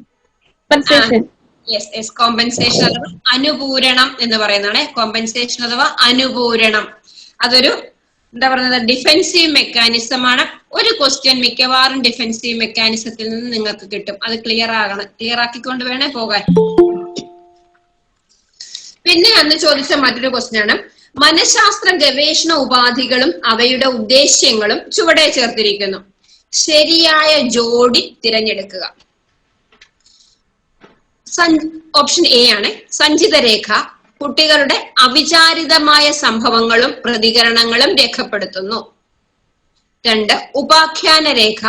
കുട്ടികളുടെ സമഗ്രമായ വിവരങ്ങൾ തുടർച്ചയായി രേഖപ്പെടുത്തുന്നു. 3, പ്രക്ഷേപണ രീതി. അബോധ മനസ്സിലെ വികാരങ്ങൾ അപഗ്രഥിക്കുന്നു. പ്രക്ഷേപണ രീതി. അടുത്തത് ക്രിയാഗവേഷണമാണ്. ഒരു വ്യക്തിയുടെ പ്രശ്നത്തെ സമഗ്രമായി പഠിക്കുന്നു. അതേതാണ് ഒരു വ്യക്തിയുടെ പ്രശ്നത്തെ സമഗ്രമായി പഠിക്കുന്നത്? Very good, case study.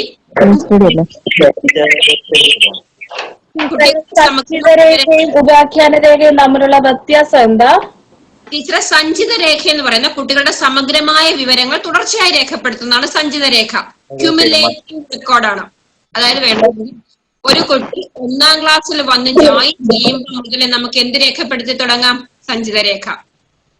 1ാം ക്ലാസ്സിൽ നിന്ന് ടീച്ചർ ആ ബുക്ക് ആ രേഖ 2ാം ക്ലാസ്സിലെ ടീച്ചർ കൊടുത്താൽ വളരെ ഉപകാരമായിരിക്കും. അപ്പൊ ടീച്ചർ അത് കംപ്ലീറ്റ് ചെയ്യുന്നു. അങ്ങനെയുണ്ടോ ടീച്ചർ? അങ്ങനെ വേണം സർ, അതിനല്ലേ നമ്മളിത് പഠിക്കുന്നത്. ശരിക്കും അങ്ങനെ ഉണ്ടെങ്കിൽ വളരെ നല്ലതായിരിക്കും. നമ്മളുടെ കുട്ടികളെ നമുക്ക് നന്നായി മനസ്സിലാക്കാൻ പറ്റും. സമയമില്ല, അതിനിടയിൽ ഒരു കഥയൊക്കെ ഉണ്ടായിരുന്നു, ഞാൻ അന്ന് പഠിപ്പിച്ചപ്പോ പറഞ്ഞതായിരുന്നു അതൊക്കെ. നേരെ മറിച്ച് ഉപാഖ്യാന രേഖ എന്ന് പറയുന്നത് ടീച്ചറെ കുട്ടികളുടെ അവിചാരിതമായ സംഭവങ്ങളും പ്രതികരണങ്ങളും രേഖപ്പെടുത്തുന്നതാണ് ഉപാഖ്യാന രേഖ അഥവാ അനക്ഡോട്ടൽ. ഒരു ഉദാഹരണം, പെട്ടെന്നൊരു ഉദാഹരണം ഞാൻ പറയാം. അസംബ്ലിയിൽ നിൽക്കുന്നു, കുഞ്ഞുങ്ങളെല്ലാവരും അസംബ്ലിയിൽ നിൽക്കുകയാണ്. അസംബ്ലി ഡിസ്പേഴ്സ് ചെയ്ത് എല്ലാവരും ക്ലാസ്സിലേക്ക് പോയി. ഏറ്റവും അവസാനം പോയ കുഞ്ഞ് അല്ലെങ്കിൽ ഒരു കുട്ടി പോയപ്പോൾ താഴെ കിടന്ന് ഒരു എന്താ പറയുന്നത് ഒരു സാധനം, ഒരു കൊലുസ് കളഞ്ഞു കിട്ടി. അത് അവളെടുത്ത് HMന്റെ മുറിയിൽ കൊടുത്തു. HMന് കൊടുത്തു. ടീച്ചർ എന്ത് ചെയ്യുന്നു? അവളുടെ പേരിൽ അന്നത്തെ ആ സംഭവത്തെ വിവരിച്ചെഴുതുന്നു. അത് അനക്ഡോട്ടലാണ്, ഉപാഖ്യാന രേഖയാണ് കേട്ടോ. അപ്പൊ എന്താണ്, ഒരു അവിചാരിതമായ സംഭവങ്ങളും പ്രതികരണങ്ങളും ഒക്കെ രേഖപ്പെടുത്തുന്നതാണ്. അല്ലെങ്കിൽ ഒരു കുട്ടി ഗ്രൗണ്ടിൽ മറിഞ്ഞു വീണു, അവന്റെ ഒരു സഹപാഠി അവനെ എന്താ പറയുന്നത് മാറ്റിയൊക്കെ ഇരുത്തി അവന് ഫസ്റ്റ് എയ്ഡ് ഒക്കെ കൊടുത്ത് അവനെ ശുശ്രൂഷിച്ചു. അപ്പൊ ആ കുട്ടിയെ പറ്റി നമുക്ക് എന്തെഴുതാം? ഒരു അനക്ഡോട്ടൽ എഴുതാം. ഓക്കെ ടീച്ചറെ, മനസ്സിലായോ വ്യത്യാസം എന്താണെന്ന്? ഓക്കെ, പിന്നെ നമ്മൾ വിലയിരുത്തൽ പറഞ്ഞു. ദെൻ സീബ്ര വരകളിലൂടെ മാത്രം റോഡ് മുറിച്ചു കടക്കുക, ഉപയോഗശൂന്യമായ വസ്തുക്കൾ കുപ്പത്തൊട്ടിയിൽ നിക്ഷേപിക്കുക തുടങ്ങിയ ഞാൻ വായിക്കട്ടെ ടീച്ചറെ. സീബ്ര വരകളിലൂടെ മാത്രം റോഡ് മുറിച്ചു കടക്കുക, ഉപയോഗശൂന്യമായ വസ്തുക്കൾ കുപ്പത്തൊട്ടിയിൽ നിക്ഷേപിക്കുക തുടങ്ങിയ നിയമങ്ങൾ അനുസരിക്കുന്ന കുട്ടി കോൾബർഗിന്റെ നൈതിക വികാസ ഘട്ടത്തിൽ ഏത് സ്റ്റേജിലാണ്? ഞാൻ ഓപ്ഷൻ വായിക്കാം. സാമൂഹിക വ്യവസ്ഥ നിയമപരം, ശിക്ഷയും അനുസരണവും, സാർവജനീന സദാചാരതത്വം, സാമൂഹിക സുസ്ഥിതി പാലനം. നിയമങ്ങൾ മറ്റോ അനുസരിക്കുന്ന രീതിയല്ലേ ഫസ്റ്റ് ഒന്നാമത്തെ option? Option first option teacher അതിൽ വരിക ഉത്തരമായിട്ട് സാമൂഹിക പാലനം.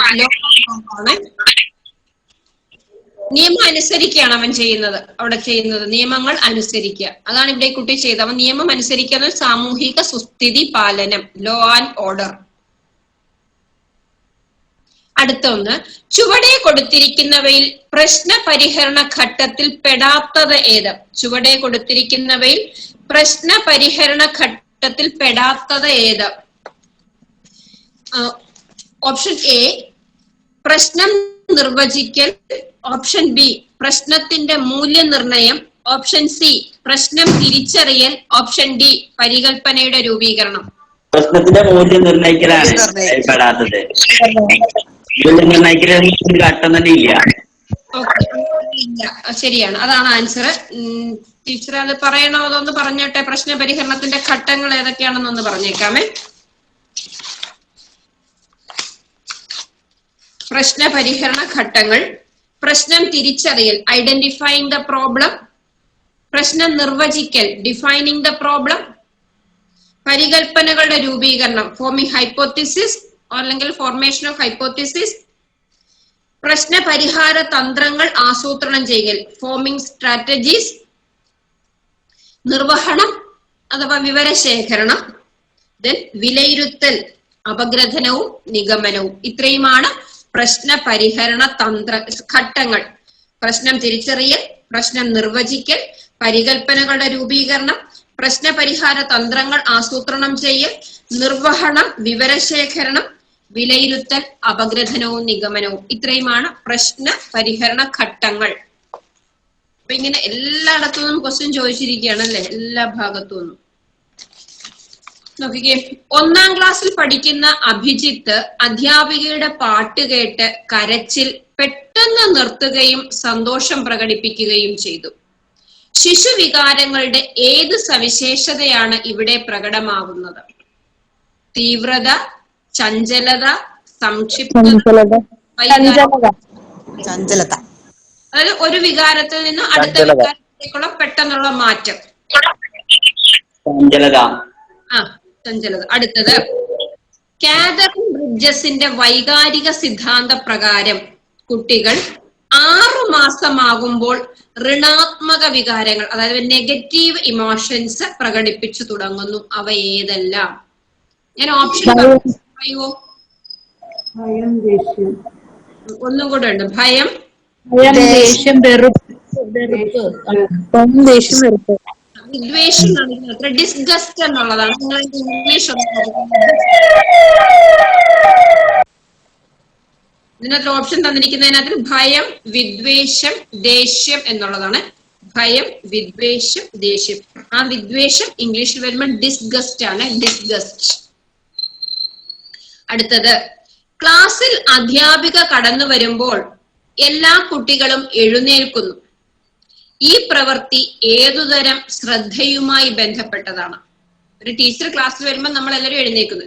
ഇത് ഏതുതരം ശ്രദ്ധയാണ്? സ്വേച്ഛാപര ശ്രദ്ധ, ശീലാനുവർത്തിയായ ശ്രദ്ധ, ശീലാനുവർത്തിയായ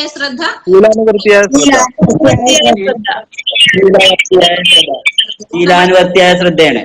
നമുക്ക് എന്നും ചെയ്യുന്നതല്ല ടീച്ചർ. ഓക്കെ. ടീച്ചർ അതിന്റെ ബാക്കി പോയിന്റുകളൊന്ന് വിശദീകരിച്ച് തരുമോ? ശ്രദ്ധയുടെ ആണോ ടീച്ചറെ? അതെ ടീച്ചർ. ശ്രദ്ധ പറഞ്ഞുതരാം. ശ്രദ്ധ ശരിക്കും 3 തരത്തിലാണ്. സ്വേച്ഛാപര ശ്രദ്ധ അഥവാ വോളണ്ടറി അറ്റൻഷൻ, സ്വേച്ഛാപര ശ്രദ്ധ അഥവാ വോളണ്ടറി അറ്റൻഷൻ, നിർബന്ധിത ശ്രദ്ധ അഥവാ എൻഫോഴ്സ്ഡ് അറ്റൻഷൻ, ശീലപരമായ ശ്രദ്ധ അഥവാ ഹാബിച്വൽ അറ്റൻഷൻ. ഇങ്ങനെ 3 എണ്ണമാണ്. സ്വേച്ഛാപര ശ്രദ്ധ അഥവാ വോളണ്ടറി അറ്റൻഷൻ, നിർബന്ധിത ശ്രദ്ധ അഥവാ എൻഫോഴ്സ്ഡ് അറ്റൻഷൻ, ശീലപരമായ ശ്രദ്ധ അഥവാ ഹാബിച്വൽ അറ്റൻഷൻ. അതിനകത്തില് ഓരോന്നും. എന്താണ് സ്വേച്ഛാപര ശ്രദ്ധ? ഇച്ഛാശക്തിയുടെ പ്രയത്നം കൂടാതെ അനായാസമായും സ്വാഭാവികമായും ഉണ്ടാകുന്ന ശ്രദ്ധയാണ് സ്വേച്ഛാപര ശ്രദ്ധ എന്ന് പറയുന്നത്. അതായത് ക്ലാസ്സിൽ ശ്രദ്ധിച്ചുകൊണ്ടിരിക്കുന്ന കുട്ടി വെളിയിൽ ശബ്ദം കേട്ടാൽ അങ്ങോട്ട് തിരിഞ്ഞു നോക്കുന്നത് സ്വേച്ഛാപര ശ്രദ്ധയാണ്. മനസ്സിലായോ ടീച്ചറെ? ഒന്നും കൂടി പറയൂ ടീച്ചർ. ഇച്ഛാശക്തിയുടെ പ്രയത്നം കൂടാതെ, നമുക്ക് വലിയ ഇച്ഛാശക്തി അങ്ങനെയൊന്നും ഇല്ലാതെ നമുക്ക് ശ്രദ്ധിക്കാൻ പറ്റും. ഒരു പാട്ട് കേൾക്കുമ്പോൾ നമ്മൾ അങ്ങോട്ട് ശ്രദ്ധിച്ചു പോന്നു. അത് അപ്പൊ ഇച്ഛാശക്തിയുടെ പ്രയത്നം കൂടാതെ അനായാസമായും സ്വാഭാവികമായും ഉണ്ടാകുന്ന ശ്രദ്ധയാണ് സ്വേച്ഛാപര ശ്രദ്ധ അഥവാ voluntary attention. Okay teacher. Okay. ഉദാഹരണമാണ് ക്ലാസ്സിൽ ശ്രദ്ധിച്ചുകൊണ്ടിരിക്കുന്ന കുട്ടി വെളിയിൽ ശബ്ദം കേട്ടാൽ പെട്ടെന്ന് തിരിഞ്ഞു നോക്കുന്നത് സ്വേച്ഛാപര ശ്രദ്ധയാണ്. ഓക്കെ. രണ്ടാമത്തേത് നിർബന്ധിത ശ്രദ്ധ എന്ന് പറയുന്നത് ഇച്ഛാശക്തിയുടെ പ്രയത്നം കൊണ്ടുണ്ടാകുന്നതാണ്. ഇച്ഛാശക്തിയുടെ പ്രയത്നം കൊണ്ടുണ്ടാകുന്നതാണ്. എനിക്ക് കളിക്കാൻ പോണം, പക്ഷെ നാളെ പരീക്ഷയാണ്, പഠിച്ചേ പറ്റുള്ളൂ. അപ്പൊ ഞാൻ വീട്ടിലിരുന്ന് പഠിക്കുന്നത് എന്താണ്? നിർബന്ധ ശ്രദ്ധയാണ്. അത് ഇച്ഛാശക്തി ഉണ്ടെങ്കിലേ നമുക്ക് വീട്ടിലിരുന്ന് പഠിക്കാൻ പറ്റുള്ളൂ. നാളെ എനിക്ക് പരീക്ഷയാണ്, പഠിച്ചേ പറ്റൂ എന്നൊക്കെ നമുക്ക് തോന്നണമെങ്കിൽ നമുക്ക് ഇച്ഛാശക്തി ഉണ്ടെങ്കിലേ പറ്റുള്ളൂ. അതാണ് നിർബന്ധിത ശ്രദ്ധ അഥവാ എൻഫോഴ്സ്ഡ് അറ്റൻഷൻ. പിന്നെ ഇച്ഛാശക്തി കൊണ്ട് ലഭിക്കുന്ന ശ്രദ്ധ കാലക്രമത്തിൽ അനിച്ഛയോടുകൂടിയ ശ്രദ്ധയായി മാറാറുണ്ട്. ആദ്യ സമയങ്ങളിലൊക്കെ ടീച്ചർ ക്ലാസ്സിൽ വരുമ്പോൾ നമ്മൾ മനഃപൂർവ്വം എഴുന്നേക്കുമായിരുന്നു അല്ലേ? പിന്നെ അത് എന്തായി മാറി? നമ്മുടെ ഒരു ശീലമായി മാറി. അതാണ് ശീലാപരമായ യാന്ത്രിക ശ്രദ്ധയാണ്. നമ്മൾ പോലും അറിയാതെ അങ്ങ് ചെയ്തു പോകുന്നതാണ്. അപ്പൊ ആദ്യമേ അത് എന്തായിരുന്നു? ഇച്ഛാശക്തി കൊണ്ട് ലഭിച്ച ശ്രദ്ധയായിരുന്നു. കാലക്രമത്തിൽ അത് അനിച്ഛയോടുകൂടി ചെയ്യാൻ പറ്റുന്നു. അതാണ് ശീലപരമായ ശ്രദ്ധ എന്ന് പറയുന്നത്. ഓക്കെ ടീച്ചറെ? Okay teacher. ഓക്കെ, മനസ്സിലായി. അപ്പൊ നിങ്ങള് നമ്മുടെ വളർച്ചാ വികാസം ആ ഭാഗം നോക്കണം. അതിനകത്ത് നിന്ന് 4 എണ്ണം തന്നിട്ട് ഏതെങ്കിലും തെറ്റ് അങ്ങനെ എന്തെങ്കിലുമൊക്കെ ചോദിക്കാം. പിന്നെ എല്ലാം നോക്കണം. പിന്നെ ശിശു വികാസ ഘട്ടങ്ങൾ നോക്കണം. അതുപോലെ എന്താ പറയുന്നത്, ഓരോ വികാസ തത്വങ്ങൾ, അതായത് വികാസ തത്വങ്ങളും അതുപോലെ ശാരീരിക വികാസ തത്വങ്ങളും നോക്കണം. ശാരീരിക വികാസമല്ല, ചലനപര തത്വങ്ങൾ, ചാലക വികാസ തത്വങ്ങൾ. ദെൻ പിന്നെ വൈകാരിക വികാസം, പിന്നെ വിളംബിത ചാലക വികാസം എന്ന് പറയുന്നത്, ഡിലേഡ് മോട്ടോർ ഡെവലപ്മെന്റുകൾ ഏതൊക്കെയാണെന്നുള്ളത്. പിന്നെ അതിനകത്തിൽ വന്നിട്ട് എന്താ പറയാ, ഫസ്റ്റ് ചാപ്റ്ററിൽ വരുമ്പോൾ ഈ മനഃശാസ്ത്ര ഗവേഷണ ഉപാധികൾ ഏതൊക്കെയാണ്, അതായത് നിരീക്ഷണം, പരീക്ഷണം എന്ന് തുടങ്ങി നമ്മുടെ projective technique, sociometry, case study, ക്രിയാ ഗവേഷണം, അങ്ങനെയുള്ള കാര്യങ്ങളെല്ലാം നോക്കണം. പിന്നെ ഈ വികാസങ്ങളിലേക്ക് വരുമ്പോൾ കുറച്ചൊരു കൺഫ്യൂഷൻ ഉണ്ടായി വരുന്ന 2 സാധനങ്ങൾ എന്ന് പറയുന്നത്, ഒന്ന് എറിക് എച്ച് എറിക്സണും അതുപോലെ കോൾബർഗും മാത്രമേ ഉള്ളൂ. അത് കുറച്ച് നന്നായിട്ട് നല്ല ഡീപ്പായിട്ട് അത് പല ആവർത്തി തന്നെ അത് പഠിച്ചു വെച്ച് പോകണം. പിന്നെ അതിന്റെയൊക്കെ ഇംഗ്ലീഷ് വാക്കുകൾ നിങ്ങൾ നന്നായിട്ട് അത് മനസ്സിലാക്കണം. എന്ന് വെച്ചാൽ മലയാളത്തിൽ പല പുസ്തകങ്ങളിലും പല പേരുകളിലാണ് അത് അറിയപ്പെടുന്നത്. അതുകൊണ്ട് അതിന്റെ ഇംഗ്ലീഷ് നെയിംസ് കമ്പൽസറി അത് ബൈഹാർട്ട് ചെയ്ത് വെക്കണം. പിന്നെ ഓൾപോർട്ട്, ദെൻ സിഗ്മണ്ട് ഫ്രോയിഡ്, ഇതൊക്കെ വളരെ പ്രധാനപ്പെട്ടവയാണ്. പിന്നെ പഠനം, തോണ്ടേക്ക്, ദെൻ പാവലോവ്, സ്കിന്നർ, അതായത് തോണ്ടേക്കിന്റെയും അതുപോലെ പാവലോവിന്റെയും സ്റ്റിമുലസ് റെസ്പോൺസ് ബോണ്ടാണ്. നേരെ മറിച്ച് സ്കിന്നറുടേത് എന്താണ്? റെസ്പോൺസ് സ്റ്റിമുലസ് ബോണ്ടാണ്. അത് തിരിഞ്ഞു പോകരുത്. പിന്നെന്താണ് ഇങ്ങനെ കുറെ കാര്യങ്ങൾ അല്ലെ. പിന്നെ നിങ്ങൾ പിന്നെ ജെൻഡർ അവിടെ നിന്നൊരു ജെൻഡർ ഡിസ്ക്രിമിനേഷൻ, ജെൻഡർ ബയാസ് അല്ലെ, ആ ഒരു ഭാഗത്തുനിന്ന് ഒരു ക്വസ്റ്റ്യൻ കമ്പൽസറി കിട്ടും. മിക്കവാറും ഉൾപ്പെടുത്തിയുള്ള വിദ്യാഭ്യാസം, അതുപോലെ നമ്മളുടെ ഡിഫെൻസീവ് മെക്കാനിസം, പിന്നെ ഈ പറഞ്ഞ നമ്മൾ ഇന്നിപ്പോ ഡിസ്കസ് ചെയ്ത എന്താ പറയാ വിലയിരുത്തല്, അങ്ങനെ ഏകദേശം എല്ലാ ബോണ്ട് എന്ന് പറയാവോ? നമ്മള് എന്താ പറയുന്നത്, പാവലോവിന്റെയും അതുപോലെ തന്നെ തോണ്ടേക്കും പറയുന്നത് ചോദക പ്രതികരണ ബന്ധമാണ്. സ്റ്റിമുലസ് റെസ്പോൺസ് ബോണ്ട്, ഒരു ചോദകം ഉണ്ടാകുന്നു, അതിനനുബന്ധിച്ചൊരു പ്രതികരണവും ഉണ്ടാകുന്നു എന്ന് പറയുന്നു. സ്കിന്നർ നേരെ തിരിച്ചാണ്, റെസ്പോൺസ് ആദ്യം പ്രതികരണം ഉണ്ടാകുന്നു, പിന്നെ ചോദകം വരുന്നു. ആ രീതിയിലാണ് സ്കിന്നർ പറഞ്ഞു വെച്ചിരിക്കുന്നത്. സ്കിന്നറുടെ ഏതാണ് പ്രവർത്തനാനുബന്ധനമാണ്. പാവലോവിന്റെ ക്ലാസിക്കൽ കണ്ടീഷനിങ് ക്ലിയർ ആയില്ലേ?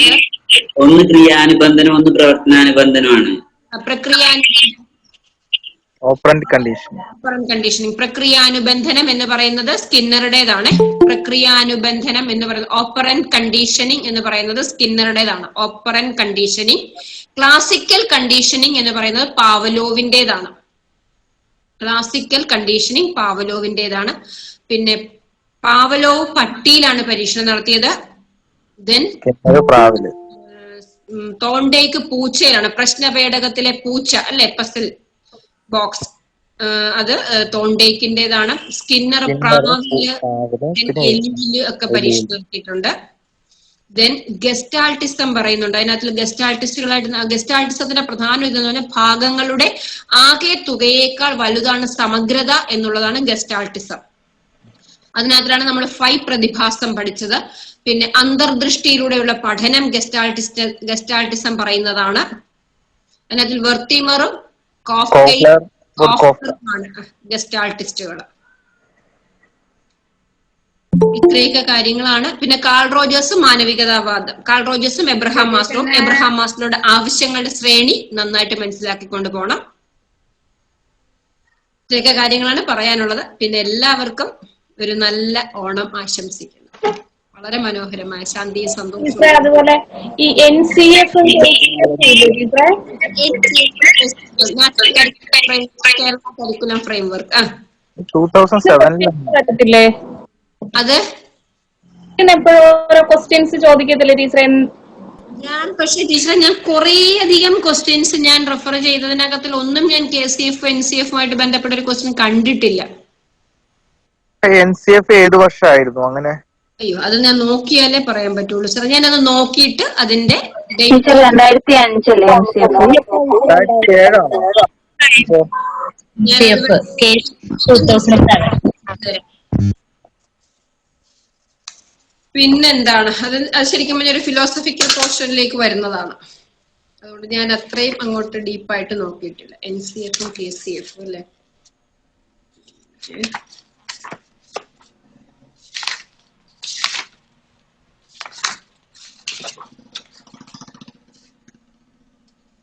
KCF 2007 ഒരെണ്ണം പറയുന്നുണ്ട്. 2007 KCF. KER 1959 ആണ്. KER Kerala education rule, Kerala വിദ്യാഭ്യാസ നിയമം 1959. പിന്നെ 1957 ഒരു വിദ്യാഭ്യാസ ബില്ലുണ്ട്, കേരള വിദ്യാഭ്യാസ ബില്ല്.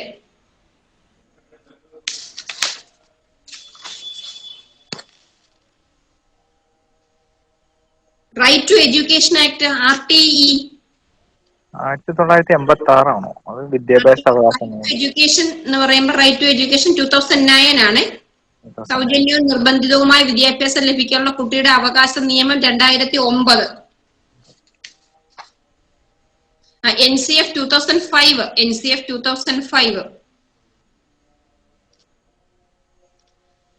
അപ്പൊ ഈ NCF എന്താ പറയാ, എന്ത് റിപ്പോർട്ടിന്റെ സത്ത ഉൾക്കൊണ്ടാണെന്ന് അറിയാമോ? NCF 2010 ഒക്കെ വന്നിരിക്കുന്നത് ഭാരമാകാതെയുള്ള പഠനം, ലേണിംഗ് വിത്തൗട്ട് ബേർഡൻ ആണ്. യശ്പാൽ കമ്മിറ്റിയുടെ റിപ്പോർട്ടാണ് learning without burden. Teacher RTE ഏത് വർഷമാണെന്ന് പറഞ്ഞ ഒന്നും കൂടി പറയോ? RTE 2009 സൗജന്യവും ആ, നിർബന്ധവുമായ വിദ്യാഭ്യാസം ലഭിക്കാനുള്ള കുട്ടിയുടെ അവകാശ നിയമം 2009. 2009. പിന്നെ ദേശീയ അധ്യാപക വിദ്യാഭ്യാസ പാഠ്യപദ്ധതി ചട്ടക്കൂടുണ്ട്, NCFTE 2009. NCFTE, national curriculum framework four teacher education. ദേശീയ അധ്യാപക വിദ്യാഭ്യാസ പാഠ്യപദ്ധതി ചട്ടക്കൂട് 2009.